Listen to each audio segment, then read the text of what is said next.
২০২৪ সালের ৫ আগস্ট ক্ষমতা হারিয়ে বাংলাদেশ ছেড়ে ভারতে চলে যান সাবেক প্রধানমন্ত্রী শেখ হাসিনা। এরপর গত ২ বছরে বাংলাদেশের রাজনৈতিক পরিস্থিতি বদলেছে। নতুন নির্বাচিত সরকার ক্ষমতায় এসেছে এবং শেখ হাসিনার বিরুদ্ধে চলা বিচারেও বড় ধরনের অগ্রগতি ঘটেছে। ২০২৫ সালের নভেম্বরে আন্তর্জাতিক অপরাধ ট্রাইব্যুনাল শেখ হাসিনাকে মানবতাবিরোধী অপরাধের মামলায় মৃত্যুদণ্ড দিয়েছে। তারপর থেকে বাংলাদেশ সরকার তাকে ফেরত পাঠানোর জন্য ভারতের কাছে প্রত্যর্পণের অনুরোধ জানিয়ে আসছে। এই অবস্থায় ২০২৬ সালের আগস্টে শেখ হাসিনা নিজেই জানিয়েছে চলতি বছরের ডিসেম্বরের মধ্যে বাংলাদেশে ফেরার ইচ্ছে রয়েছে তার। অর্থাৎ একদিকে বাংলাদেশ তাকে আনতে চাইছে, অন্যদিকে তিনিও ফেরার কথা বলছেন। কিন্তু বিষয়টি এতটা সহজ নয়। একজন বাংলাদেশী নাগরিক হিসেবে তার দেশে ফেরার অধিকার আছে, তবে ভারতের মাটি থেকে বের হওয়ার আইনি প্রক্রিয়া কি, সেই সাথে দুই দেশের প্রত্যর্পণ চুক্তি এবং বাংলাদেশে শেখ হাসিনার বিরুদ্ধে আদালতের রায় সবকিছু মিলিয়ে অত্যন্ত জটিল পরিস্থিতি তৈরি হয়ে আছে। তাই এখন মূল প্রশ্ন শুধু শেখ হাসিনা ফিরবেন কিনা তা নয়, বরং প্রশ্ন হলো তিনি কিভাবে ফিরবেন, ভারত তাকে ফেরত দিবে কিনা এবং বাংলাদেশের মাটিতে পা রাখার পর শেখ হাসিনার সাথে কি ঘটবে। এসব প্রশ্নেরই উত্তর জানার চেষ্টা করব কি কেন কিভাবের এই পর্বে।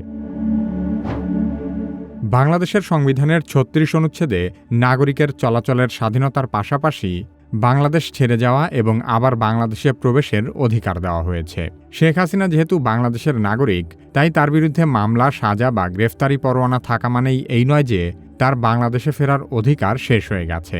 বরং উল্টোভাবে দেখলে তিনি দেশে ফিরলে বাংলাদেশের আইন তার উপর সরাসরি কার্যকর করার সুযোগ তৈরি হবে। এখানে একটি গুরুত্বপূর্ণ পার্থক্য বুঝতে হবে।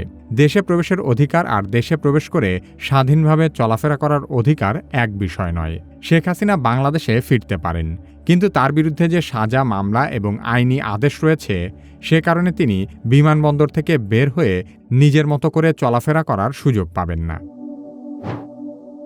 বর্তমানে শেখ হাসিনা যেহেতু ভারতে অবস্থান করছেন, তাই শুধু বাংলাদেশের আইন দিয়ে তার প্রত্যাবর্তন নির্ধারণ করা যাবে না। ধরা যাক শেখ হাসিনা সিদ্ধান্ত নিলেন যে তিনি আগামীকাল ঢাকায় আসবেন। বাংলাদেশের একজন নাগরিক হিসেবে তার দেশে ফেরার অধিকার থাকলেও আন্তর্জাতিক ভ্রমণের জন্য প্রয়োজনীয় কাগজপত্র থাকতে হবে। একই সঙ্গে ভারত থেকে তার বের হওয়ার ক্ষেত্রে ভারতের কোনো আইনি বাধা আছে কিনা সেটিও গুরুত্বপূর্ণ। আরও বড় বিষয় হচ্ছে তাকে প্রত্যর্পণের জন্য বাংলাদেশের পক্ষ থেকে ইতোমধ্যে আনুষ্ঠানিক প্রক্রিয়া চলছে।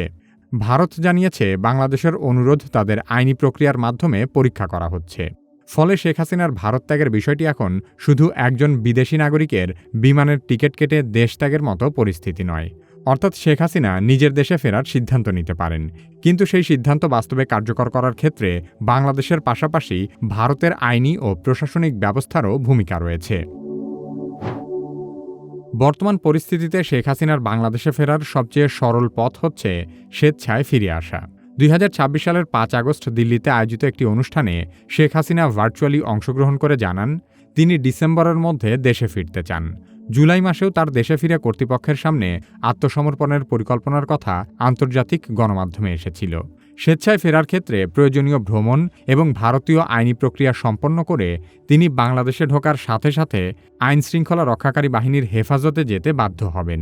দ্বিতীয় পথ হচ্ছে প্রত্যর্পণ। প্রত্যর্পণ মানে হল কোনো দেশে অবস্থানরত অভিযুক্ত বা দণ্ডিত ব্যক্তিকে আইনি প্রক্রিয়ার মাধ্যমে অন্য দেশের কাছে হস্তান্তর করা।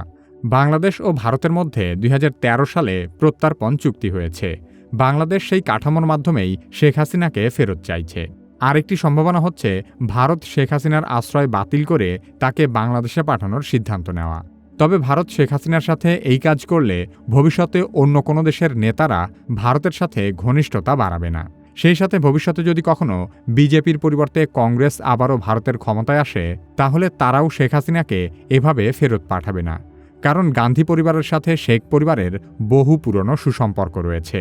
তাই বর্তমান পরিস্থিতিতে মূল আলোচনার কেন্দ্র প্রত্যর্পণ এবং স্বেচ্ছায় প্রত্যাবর্তন। প্রত্যর্পণের ক্ষেত্রে বেশ কিছু আইনি জটিলতা আছে, আর শেখ হাসিনা স্বেচ্ছায় ফিরলে সরাসরি তাকে জেলে যেতে হবে। ভারত শেখ হাসিনাকে প্রত্যর্পণ করতে চাইলেও সাথে সাথে একটি বিমানে তুলে ঢাকায় পাঠিয়ে দিতে পারবে না, কারণ বিষয়টির চূড়ান্ত নিষ্পত্তি ভারতের আইনি প্রক্রিয়ার মধ্য দিয়েই করতে হবে। প্রথমে দেখা হবে বাংলাদেশের যেসব অভিযোগের ভিত্তিতে তাকে ফেরত চাওয়া হচ্ছে সেগুলো ভারতের আইনেও অপরাধ হিসেবে বিবেচিত কিনা।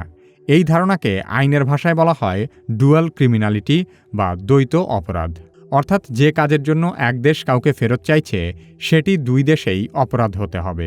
ভারতের প্রত্যর্পণ আইন অনুযায়ী অনুরোধ পাওয়ার পর আদালত বা ম্যাজিস্ট্রেটের মাধ্যমে অভিযোগের ভিত্তি পরীক্ষা করা হবে। তবে ভারত বাংলাদেশ প্রত্যর্পণ চুক্তিতে সাধারণভাবে রাজনৈতিক অপরাধ প্রত্যর্পণের বাইরে রাখা হয়েছে। শেখ হাসিনার বিরুদ্ধে যেসব গুরুতর অভিযোগ এবং সাজা হয়েছে, দিল্লি চাইলেই সেগুলোকে রাজনৈতিক উদ্দেশ্যপ্রণোদিত বলে নাকচ করে দিতে পারে। ২০২৪ সালের আগস্টে শেখ হাসিনার সরকার পতনের পর আওয়ামী লীগের কার্যক্রমের উপর নিষেধাজ্ঞা এসেছে। এই পরিস্থিতিতে তিনি ঢাকায় ফিরলে আওয়ামী লীগের সমর্থকদের মধ্যে নতুন রাজনৈতিক তৎপরতা তৈরির চেষ্টা হতে পারে।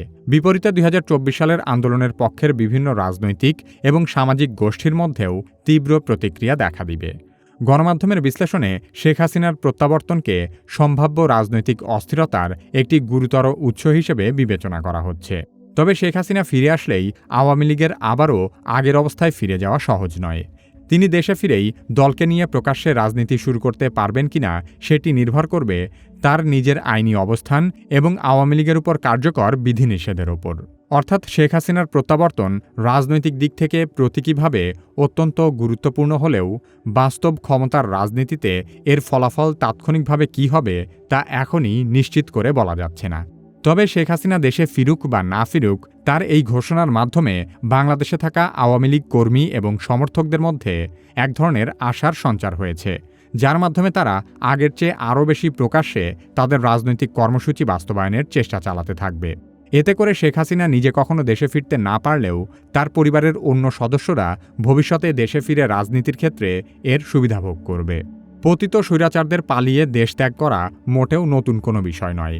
তবে ইতিহাস থেকে একটি বিষয় পরিষ্কার, আর তা হল কোনো ব্যক্তি দীর্ঘমেয়াদে একটি দেশের স্বৈরশাসন চালানোর পর একবার যদি তার পতন ঘটে, তবে তারা আবারও ক্ষমতায় ফিরে আসার নজির নেই বললেই চলে। তাই দেশে শেখ হাসিনার যতই সমর্থক থাকুক না কেন, ভবিষ্যতে আওয়ামী লীগ আবারও ক্ষমতায় আসতে পারলেও শেখ হাসিনার সেই দীর্ঘ অপেক্ষার রাজনীতি করার মতো বয়স আর নেই। ক্ষমতার পতনের পর স্বৈরশাসকদের হাতে সাধারণত তিনটি অপশন থাকে: কারাবরণ করা, দেশ ছেড়ে পালানো অথবা আত্মহত্যা করা। তবে ইতিহাসের অন্যতম কুখ্যাত স্বৈরশাসক অ্যাডলফ হিটলারের শেষ পরিণতি অত্যন্ত রহস্যজনক।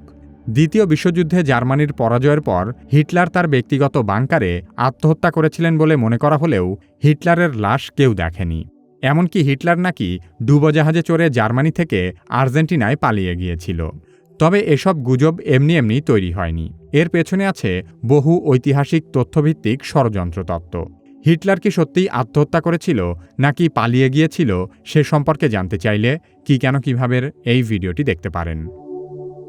আপনি যদি কি কেন কিভাবের মতো স্ক্রিপ্ট, ভয়েস ওভার এবং ভিডিও এডিট করতে চান, তাহলে কি কেন কিভাবে একাডেমির কন্টেন্ট ক্রিয়েশন মাস্টারি কোর্সে ভর্তি হতে পারেন। ভিডিও ডেসক্রিপশন এবং পিন কমেন্টে কোর্সের লিঙ্ক দেওয়া আছে।